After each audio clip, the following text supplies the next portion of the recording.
Hi, I'm Cameron. I don't just read comics. I love them, and welcome back to another episode of Cameron Reads Comics. On today's episode, we're going to be talking about My Bad Volume 1, an important new superhero universe.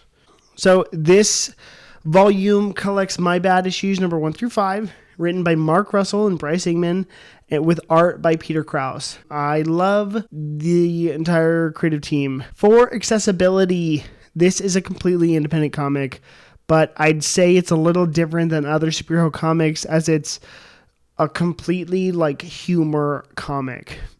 I don't think there's a lot of satire here personally, but there very well could be.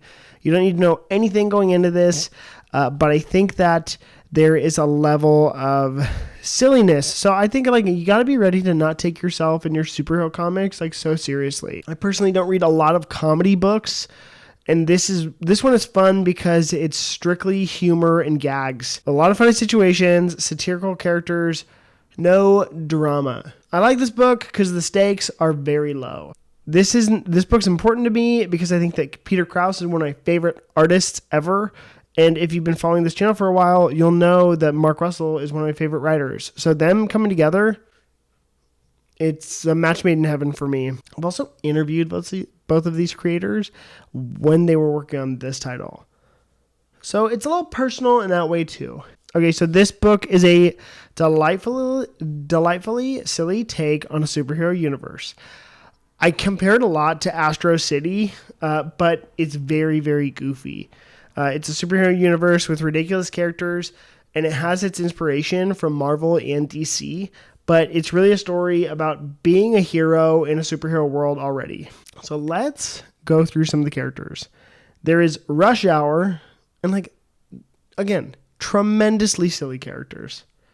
There is Rush Hour, a superhero that fights traffic in LA.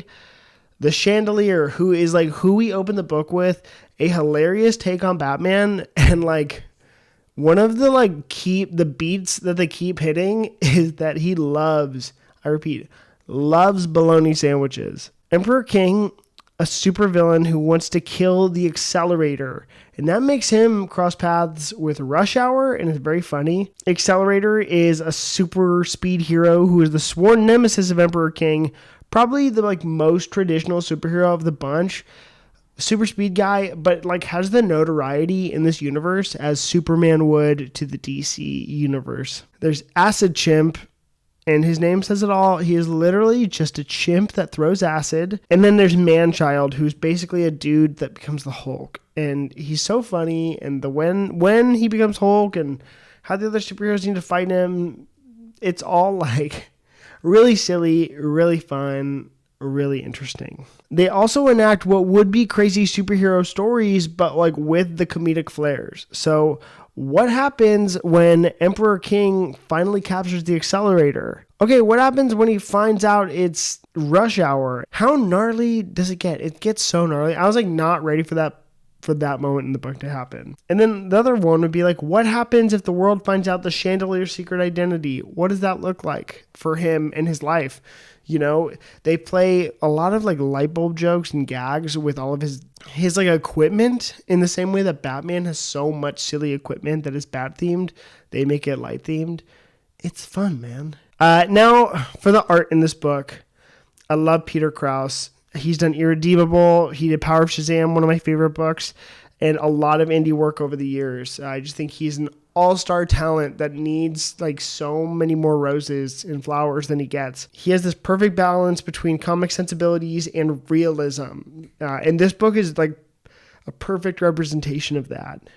He's one of the few artists who can draw faces and facial expressions, which is key in a book like this, where the characters aren't taking themselves so seriously. I don't know if Jim Lee could draw this book, and I mean that in the best possible way, because, they don't need to be so superheroic. They need to be down to earth and silly.